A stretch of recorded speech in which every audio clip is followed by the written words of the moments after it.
नमस्कार साथियों, स्वागत है आप सभी का आपके अपने YouTube चैनल DS एकेडमी में। मैं डॉक्टर सुदेश कांतेजा आपके लिए लेकर चल रही हूँ टीजीटी पीजीटी हिंदी का संपूर्ण क्रैश कोर्स, वो भी निःशुल्क। अगर आप चैनल पर नए हैं तो चैनल को सब्सक्राइब कीजिए। अगर आपने चैनल सब्सक्राइब कर रखा है, आपको वीडियोस अच्छी लग रही हैं तो जितना हो ज्यादा से ज्यादा अपने दोस्तों में शेयर कीजिए। जो भी नए कैंडिडेट हमसे जुड़ रहे हैं, थोड़ा सा प्रयास कीजिएगा कि हमारा जो डीएस एकेडमी का ऑफिशियल पेज है यूट्यूब चैनल पे, उसमें प्लेलिस्ट बनी हुई है। आप प्लेलिस्ट में जाके शुरू से क्लासेस देखिएगा ताकि आपको अच्छे से क्लासेस समझ में आ जाएं। कई लोगों की कमेंट आ रही हैं कि व्याकरण या काव्य शास्त्र की क्लास भी आप समानांतर लेके चलिए। तो देखिए, अभी हम इस विषय में कुछ नहीं कह सकते क्योंकि हमें पहले एक जो साहित्य है आपका, इसको कंप्लीट कराना है। इसके बाद हम आपका व्याकरण और काव्य शास्त्र लेंगे। जिस तरीके से हमने सिलेबस डिवाइड किया था, हम उसके अनुसार आपका पूरा पाठ्यक्रम आपको पूर्ण कराएंगे। तो ये हमसे रिक्वायरमेंट ना रखिए। आप देखिए, समय लग रहा है, जैसे जैसे चीजें आ रही हैं वैसे वैसे हम आपको तथ्य देते हुए चल रहे हैं। लेकिन जिस तरीके से हम आपको तथ्य दे रहे हैं उस तरह से हमें आपका फीडबैक बहुत कम मिल रहा है। तो देखिए, थोड़ा सा आप भी हमारा सहयोग कीजिए। हम आपसे कोई गुरु दक्षिणा नहीं मांग रहे हैं, बस इतना है कि आप वीडियो को शेयर करते रहिए ताकि जो जरूरतमंद है उन तक भी ये वीडियो पहुंच जाए। हमारी वीडियो को देख के प्रयास यही रहता है कि आपको अन्यत्र किताबें, सहायक किताबें या मूल पुस्तकें ना पढ़नी पड़े। लेकिन इच्छा है आपकी, आप पढ़िए मूल पुस्तकें। हम खुद कहते हैं कि आप मूल पुस्तकें पढ़िए। हो सकता है कि हमसे कोई कहीं पर किसी तथ्य में तो कोई तथ्य छूट जाता है या थोड़ा इधर उधर हो जाता है, तो आप हमें भी उससे परिचित कराएं। सहायक पुस्तकें और मूल पुस्तकें, इसकी वीडियो प्लेलिस्ट में डली हुई है, आप उसको देख सकते हैं। कुछ के मैसेज आते हैं पर्सनली कि आप किताबें बताइए कौन सी पढ़ें, तो प्लेलिस्ट में वीडियो डली हुई है, आप उसमें देख सकते हैं। चलिए, और जो भी कैंडिडेट नए जुड़ रहे हैं, अगर व्हाट्सएप ग्रुप से जुड़ना चाहें तो लिंक डिस्क्रिप्शन में दे रखा है। आप जैसे ही वीडियो देखते हैं उसमें मोर जब पे आप क्लिक करेंगे तो उसमें नीचे जाके, सबसे नीचे जाके आपको व्हाट्सएप ग्रुप और जो इंक्वायरी नंबर है वो मिल जाएगा। ठीक है, आप उससे ज्वाइन हो जाइए। उसमें ज्वाइन होने का आप ये ना सोचिएगा कि हमें पूरा नोट्स जो है हैंड रिटन में आपको प्रोवाइड कराया जाएगा, ऐसा कुछ नहीं होगा। सिर्फ जो तथ्य यहाँ से छूट जाते हैं या पंक्तियां छूट जाती हैं, कुछ कथन छूट जाते हैं, वो पंक्तियां हम आपको हैंड रिटन नोट्स में उस व्हाट्सएप ग्रुप में दे देंगे। बस इतना मात्र उसका उद्देश्य है। या आज कोई क्लास नहीं अपलोड होगी, इस तरह की कोई सूचना रहती है तो वो उसमें डाली जाती है। इससे ज्यादा हम उस ग्रुप में कुछ प्रेषित नहीं करते हैं। या कोई नवीन प्रश्न होता है या कोई नवीन रचना होती है तो उसको हम प्रेषित करते हैं, इससे ज्यादा नहीं। रविवार को व्हाट्सएप ग्रुप की चैट ओपन की जाती है। आपका जो भी मतलब कहीं डाउट रहता है, आप उस दिन कमेंट कर सकते हैं। ठीक है, चलिए, बात कर रहे थे हम लोग सूफी काव्यधारा में। सूफी काव्यधारा में हम अंतिम दौर में हैं। अभी 2-3 क्लासेज और आएंगी जो गूढ़ रचनाकार हैं, लेकिन वो उनको हम गूढ़ रचनाकार भी नहीं कहेंगे क्योंकि वहां से भी प्रश्न बनने लगे हैं। देखिए, इतिहास में कुछ भी गूढ़ नहीं है। अगर आप ये कहें कि इतिहास में ये भी गौड़ है, ये भी गौड़ कवि है, तो इतिहास में कोई गौड़ कवि नहीं है।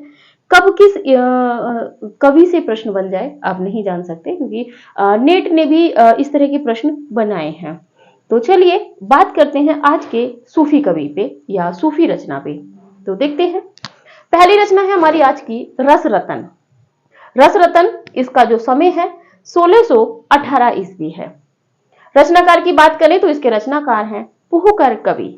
इनकी विशेषता ये है कि ये दुर्गादास के प्रपौत्र थे, और ये जो दुर्गादास हैं ये अकबर के समकालीन थे। पुहुकर ये सूफी कवियों में पढ़े लिखे थे। देखिए, जैसे कि आपने देखा था संत काव्यधारा में, संत काव्यधारा में जब हम चल रहे थे तो हमने देखा था जो सुंदरदास जी थे वो पढ़े लिखे और शिक्षित थे। इसी तरह यहाँ पर जो आपके सूफी कवि हैं पुहुकर, ये भी पढ़े लिखे थे। ठीक है, आगे बात कर लेते। कभी भी प्रश्न बन सकता है कि निम्नलिखित सूफी कवियों में से पढ़ा लिखा या शिक्षित कवि सूफी कवि कौन था, तो पुहुकर थे। ठीक है, आगे बात करते हैं कि इसमें यानी कि इस रचना में राजकुमारी रंभा, नायिका कौन है? रंभा। आप अपने से भी थोड़े तथ्यों को नोट कर लिया कीजिए, नायक नायिका करके आप अपने से भी इंडेक्स बना सकते हैं। और सोम के प्रेम का निरूपण किया गया है। ये सोम कौन है? तो सोम इसका नायक है। और ये जो रचना है, रस रतन, अभी तक हम देख रहे थे कि हर रचना का जो नामकरण किया गया था सूफी रचनाओं में, उसमें या तो नायिका के नाम पे नामकरण किया गया था, या नायक के नाम पे नामकरण किया गया था, या नायक नायिका दोनों के नाम पर रचना का नामकरण किया गया था। जैसे कि माधवानल कामकंदला, यानी कि माधव और कामकंदला दोनों के नाम पर रचना का नाम था। लेकिन यहाँ पर ना तो नायिका ही प्रमुख है और ना नायक ही प्रमुख है, क्योंकि नायक का नाम सोम है और नायिका का नाम रंभा है। ठीक है, इन दोनों का प्रेम वर्णन किसमें किया गया है? रस रतन में। यहां से प्रश्न बनने की ज्यादा चांस रहते हैं। ठीक है, चलिए आगे बात करते हैं कि इस रचना में रंभा का जन्म चंडी उपासना से होना। देखिए किस रचना की नायिका का जन्म चंडी की उपासना से होना माना गया है? तो ये है आपकी रंभा नायिका। ठीक है, रस रतन की। नायक नायिका के प्रेम का उद्भव स्वप्न दर्शन द्वारा होना, यानी कि दोनों एक दूसरे को स्वप्न में देखते हैं, रंभा और सोम, और इन दोनों का प्रेम, इन दोनों को एक दूसरे से प्रेम हो जाता है। अप्सराओं द्वारा सोते राजकुमार को उठा ले जाना, ये ज्यादातर सूफी कवियों की विशेषता रही है। प्रेमाख्यानक काव्य जो है उनकी परिपाटी ही रही है, या तो सोते हुए उठा के ले गए, या नायक ने नायिका को स्वप्न में देख लिया, या पूर्व जन्म में देख लिया, जैसे भी था ये है। तो इसमें क्या था कि अप्सराएं जो है वो सोते हुए राजकुमार को उठा ले जाती हैं और नायिका के यहाँ छोड़ आती है, जैसे अभी हमने पिछली रचनाओं में देखा। तो सेम कथानक सबका मिलता है। प्रेमाख्यानक काव्यों की जो कथा का आधार है वो इसी तरह है। नायक का योगी के वेश में घर से निकलना, यानी कि जब नायक ने स्वप्न में नायिका को देख लिया, पहली बार में देख के उसको नायिका से प्रेम हो गया, तो फिर क्या है, जब दिन में जागा सुबह, तो अब तो उसको नायिका के पास जाना ही है। तो फिर क्या है कि योगी के वेश में घर से निकलना नायक का, और शिव मंदिर में दोनों की भेंट होना। और फिर भेंट कहाँ होती है दोनों की? शिव मंदिर में। जैसे कि आपने देखा है शिव मंदिर में एक और भेंट होती है। आप कमेंट करके बताइएगा किस नायक नायिका की भेंट मंदिर में होती है। ठीक है, नायक जब नायिका से मिलने जाता है तो पहली बार वो अपनी नायिका को मंदिर में ही देखता है। आप कमेंट कीजिएगा कि किस रचना में ये कथन आया है। ठीक है, चलिए आगे बढ़ते हैं कि तोते द्वारा संदेश भेजना। और फिर जब दोनों अलग हो जाते हैं, भेंट होने के बाद में अलग हो जाते हैं, तो नायिका जो है नायक को किसके माध्यम से संदेश भेजती है? तोते के माध्यम से। महत्वपूर्ण नहीं है, आगे बढ़ते हैं। आदि रूढ़ियों का वर्णन है, और ये क्या है? रूढ़ियां हैं जो प्रेमाख्यानक काव्यों में मिलती हैं। ये रूढ़ियां रस रतन की हैं। बात कर लें भाषा की, तो भाषा अवधि है। छंद की बात करें तो दोहा चौपाई छंद में रची गई है। अगला है कि इस रचना में विरह की दसों दिशाओं का या दसों दशाओं, यानी कि 10 जो दशा होती है उनका मार्मिक वर्णन किया गया है।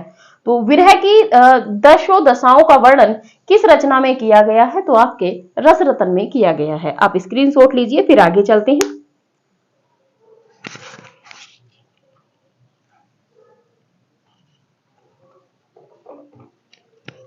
चलिए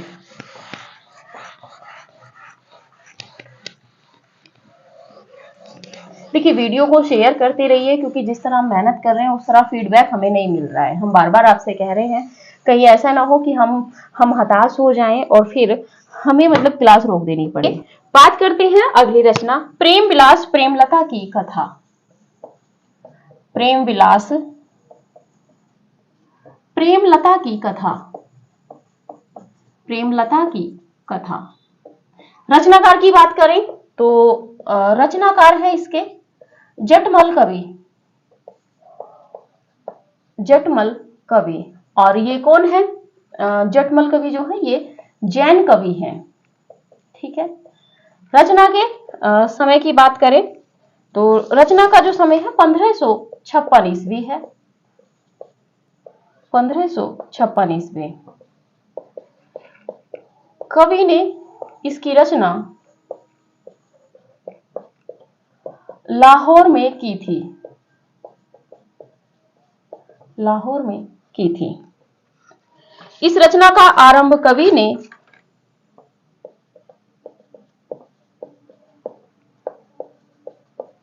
इस रचना का आरंभ कवि ने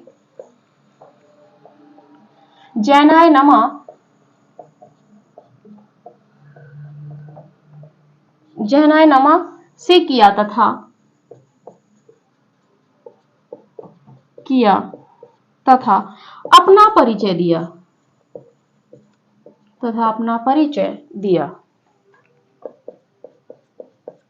एवं तत्कालीन शासक का नामोल्लेख किया, तत्कालीन शासक का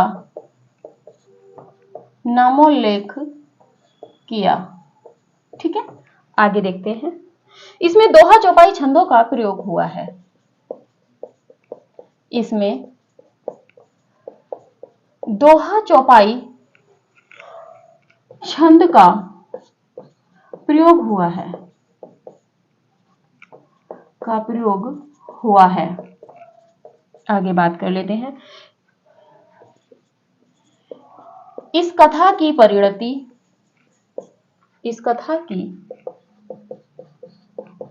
परिणति शांत रस में होती है। ठीक है, आगे बात करते हैं। अगली रचना है माधवानल कामकंदला, इसको भी देख लेते हैं। इसी में माधवानल कामकंदला, रचनाकार आलम कवि, रचनाकार हैं आपके आलम कवि। समय 1584 ईस्वी। भाषा की बात करें तो आपकी अवधी है, और इसकी विशेषता क्या है वो भी देख लेते हैं। इस रचना में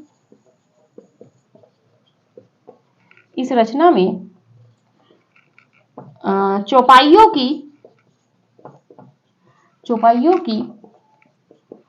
5-5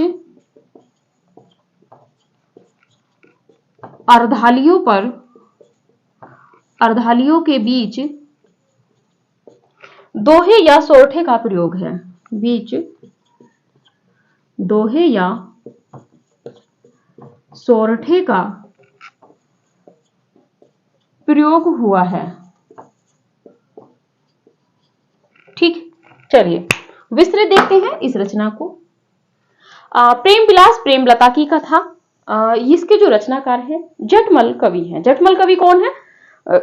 ये जैन कवि हैं, और इससे पहले हमने जैन कवि जो पढ़े हैं आदिकाल में पढ़े हैं। तो देखिए यहाँ पे प्रश्न बन सकता है कि निम्नलिखित में से किस जैन कवि ने प्रेमाख्यानक काव्य लिखा है? तो आपके जटमल कवि ने कौन सा लिखा है? प्रेम विलास प्रेमलता की कथा। बात कर लेते हैं समय की, तो 1556 है, और कवि ने इसकी रचना कहां पर की है? लाहौर में। ठीक है, कहां पे रचना की है इसकी? लाहौर में। इस रचना का आरंभ कवि ने जैनाय नमा से किया है। देखिए महत्वपूर्ण है, किस प्रेमाख्यानक काव्य का आरंभ जैनाय नमा से किया गया है? तो प्रेम विलास प्रेमलता की कथा का। और ये रचना किसकी थी? तो जटमल कवि की। और कवि ने क्या किया है? जैनाय नमे से किया इसका आरंभ, और अपना परिचय दिया एवं तत्कालीन शासक का नामोल्लेख किया है, और साथ ही में जो तत्कालीन शासक उस समय होंगे उनका उल्लेख किया है। अब ये ना कमेंट कीजिएगा कि कौन शासक का है, आप अपने आप से देखिए। आगे है कि इसमें दोहा चौपाई छंद का प्रयोग हुआ है। किस छंद का? तो दोहा चौपाई छंद का इस रचना में प्रयोग हुआ है।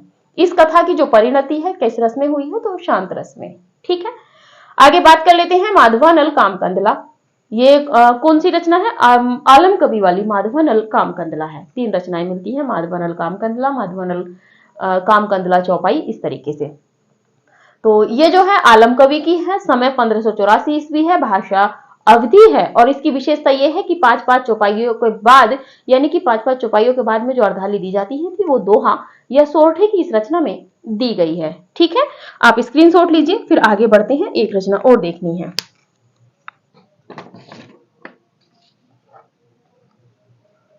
चलिए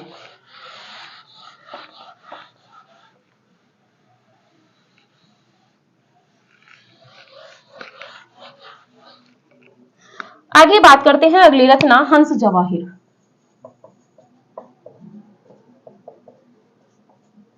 हंस जवाहिर। समय की बात करें तो 1736 ईस्वी। समय 1736 ईस्वी। रचनाकार की बात करें तो कासिम शाह। ये दरियावाद बाराबंकी के रहने वाले थे। ये दरियाबाद, बाराबंकी, लखनऊ के पास बाराबंकी के रहने वाले थे। कौन? आपके जो कासिम शाह हैं। नायक हंस है। नायक कौन है? हंस है। नायिका की यदि बात करें तो जवाहिर है। और भाषा की बात करें तो फारसी में है। भाषा फारसी है इसकी। आगे है, यह रचना नामी प्रेस लखनऊ से, यह रचना नामी प्रेस लखनऊ से फारसी अक्षरों में छपी थी। फारसी अक्षरों में छपी थी। ठीक है। इसके बाद में शाह वक्त के रूप में रचनाकार ने, कवि ने शाह वक्त के रूप में, शाह वक्त के रूप में मोहम्मद शाह का वर्णन किया है। किसका? तो मोहम्मद शाह का वर्णन किया है, का वर्णन किया है। आगे देख लेते हैं। वर्णन करते हुए एक पद लिखा है। तो पद है, मोहम्मद शाह दिल्ली सुल्तानु, मोहम्मद शाह दिल्ली सुल्तानु, दिल्ली सुल्तानु कामन गुण, कामन गुण ओही केर बखानु, ओही केर बखानु। तो ये जो है आपकी, ये पद कहा है आपके कासिम शाह ने। आगे बात कर लेते हैं। एक कथन है, इनकी रचना बहुत निम्न कोटि की है। इनकी रचना बहुत निम्न कोटि की है, निम्न कोटि की है। इन्होंने जगह जगह, इन्होंने जगह जगह जायसी की पदावली तक ली है।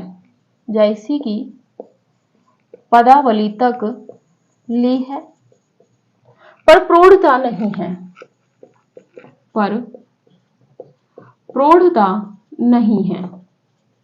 और ये कथन किसका है? तो ये कथन है शुक्ल जी का। कथन किसका है?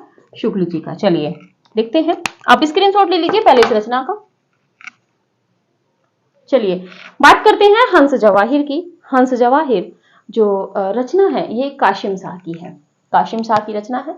और जो कासिम शाह थे ये दरियाबाद, बाराबंकी जो लखनऊ के पास में है, रहने वाले थे वहां के।